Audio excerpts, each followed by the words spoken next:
to the mainstream of no longer being alternative and on the outs. You're now normal, like straight people, and so now you're going to face straight people dilemmas as well. But the Toledo Municipal Court judges performed 98 marriages back in 2014. And 49 marriages so far this year. Now, Deputy Court Administrator Michael Zank said the request by the woman on Monday was the first time the court was asked to perform a same-sex marriage. Now, after McConnell refused, Judge William Connolly Jr. performed the ceremony for the women. Now, it is the policy of the court to accommodate wedding requests, and we will continue to do that for both opposite and same-sex marriages, Zank said. Now, McConnell said he will continue to perform traditional marriages and is seeking an advisory opinion from the Supreme Court of the state of Ohio about whether he can opt out of the rotation that would have him perform civil marriages. Yeah, why not? You know, if you're gonna, you can't force a person to do something that is against their truly held belief. And I know some people say, well, you know, there are some people that said the separation of colors, Rod, is religious or biblical. No, there's no biblical reference for racism. There's no biblical reference for slavery.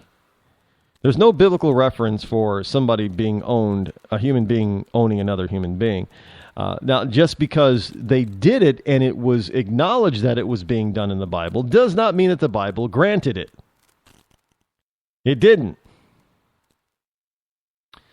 So that is a moot point. But it does pretty much say in no uncertain terms, talks about man laying with man, which means, there are some, there are actually a lot of people out there who believe that homosexuality, seeing how it was written into the Bible, was not meant for women, that it was only meant for men, that a man shall not lay with a man as he does a woman. But it never says that a woman shall not lay with a woman as she does a man, so that leaves lesbianism is okay. Now, that might be a stretch, but if you take it literally, they may have a point on that. I'm being honest. I'm just conceding that point. So in which case, then, maybe the judge was wrong in not marrying a lesbian couple. But, I can just see it now. If the judge married a lesbian couple and then refused to marry a gay male couple, that would probably not go. Well, lesbians would probably like it because a lot of lesbians don't like men anyway. So I guess it really doesn't matter. But there you go. So, but this is just on the heel. This is just one of those things that has been happening since the decision came down a couple of weeks ago about same-sex marriage, and how people in various levels of government and non-government are defying this court order. I don't think we've ever seen this before. Excuse me. Now, I know that there are people that get upset with certain rulings that come down from the court. And it always happens. Always happens that somebody's going to be upset about it because somebody's going to win and somebody's going to lose when, in a court ruling. There's always going to be people that are disappointed, that are upset. But I don't ever recall a decision being so resoundingly rejected by the losing side as to the point where they defy the order on such a large scale nationwide. These are not isolated events. This is happening all over the country. So you got to. I'm just sitting back asking, what is going on with this and why? I mean, did this really go too far? Is this the judiciary really stretching the bounds beyond what the American people will willingly allow? It's such a decision that that you have so many people talking about term limits for judges. I mean, there's always been a certain faction of people in the public and in the political process that think that all judges should, have a term, and they shouldn't be allowed to exceed that term, including the Supreme Court of the United States. But there have been people, and it's usually, a minority of people within a particular type of group. But this time, there are people from both sides of the political aisle that were kind of saying maybe we need to rethink this. Maybe judges should be only appointed for certain periods of time. And maybe judges should be forced to retire after a certain age, even at the Supreme Court of the United States level. This is unprecedented. I don't know where it's really going to lead to at this particular point, because it's just so crazy and mixed up, and the dust still has not fully settled. But it's new territory that is being seriously discussed in various halls and rooms of government at various levels of government throughout these United States. And when it starts to do that, it can build a momentum that eventually changes. This is how we've always gotten, constitutional amendments. It started with, the people really at a local level really starting a conversation and seriously talking about it, and that mushroomed until it became a movement. And then that movement was put forth to the state, to the Congress, and to the people, and to the states, and it was, found to be needed, if you will, for the change.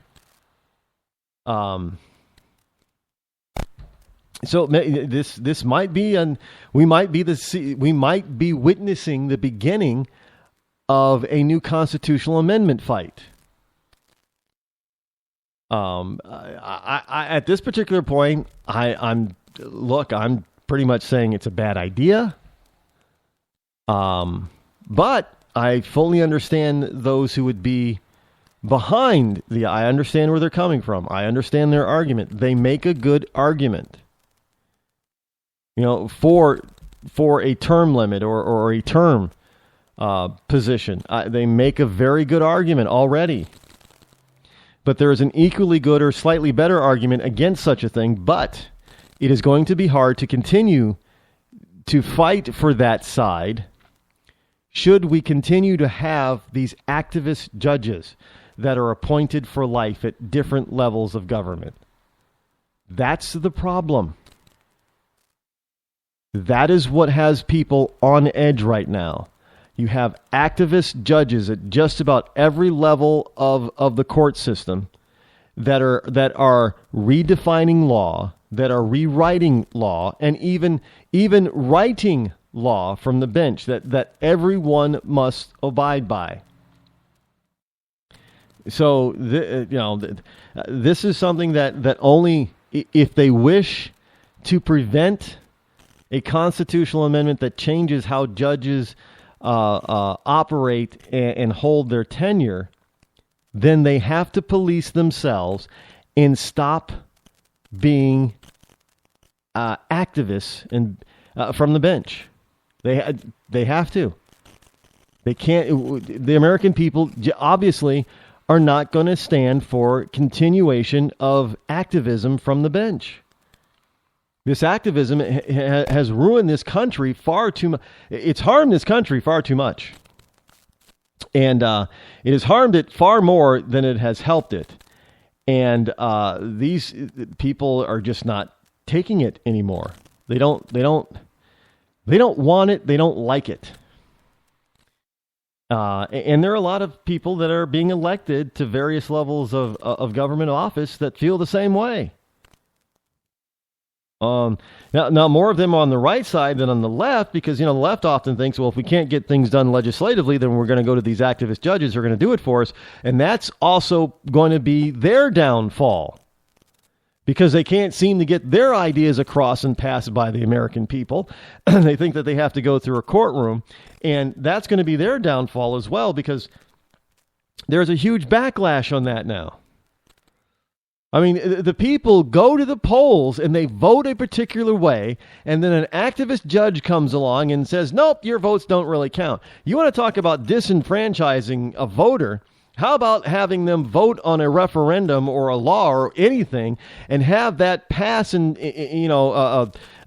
favor of what they wanted to do with that particular referendum, and then a few months later have a judge throw it all out and say your votes don't mean diddly? Now that's voter disenfranchisement right there. That's this whole look. The Democrats always talk about disenfranchising people from voting, especially, people who don't have IDs and that kind of stuff. Well, here's something that's really disenfranchising the voter by taking, a particular vote that they pass a particular law or referendum, and a judge tosses it out and says it doesn't really matter. Your vote didn't count. The people who voted against it basically won, is what a judge says. And this is the type of thing that a lot of people, even some people on the left, are saying, well, no, this is ridiculous. We can't have activist judges, either be they Republican or Democrat, liberal or conservative. We can't have activist judges on the bench legislating from the bench, because that's not their job, and they're screwing up this country. They're taking the rights of the people away.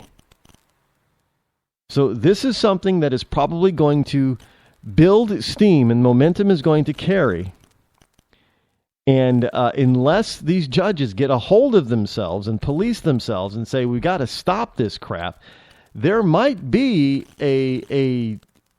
some sort of amendment that changes the way judges all across this country are put on the bench and how long they're able to stay.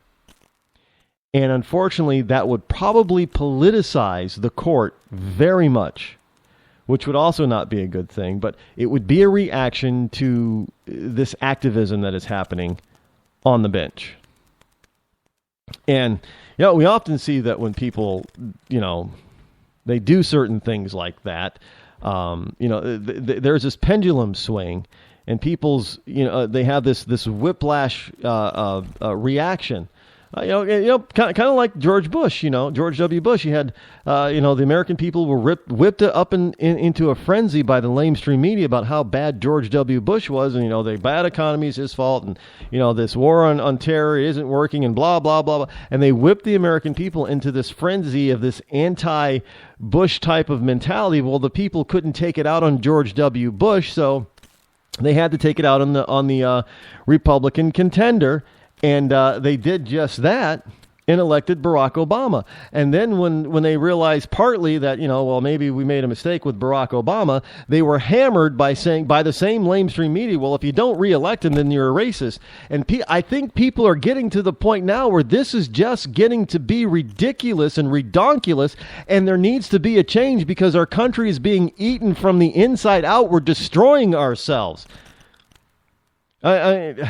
I mean, it is to the point now where white people can't even be proud to be white. White kids are scared to be white. That's a shame. If you have this stupid Confederate rebel flag on your car, you're a racist. Even though even if you're black and you might have one, you're a racist, man. I mean, you got activist judges that are ordering kids to talk to a parent they don't want to talk to, and then calling the kid some sort of asshole if they don't. And the kid, may have a good reason for it, but if he doesn't, he's going to be punished by not being able to see anybody on either side of the family. And then you have, the judges that are going to say, well, it doesn't matter what your Christian belief, your truly held Christian belief is. You didn't bake them a cake, so you're going to have to pay them, $135,000 for a bunch of trumped up reasons. How do you get high blood pressure from somebody not wanting to bake you a cake? This kind of stuff really ticks people off. And when you tick people off bad enough, then that's when change starts to come. And And that's not all. The change that comes, honestly, is not always good.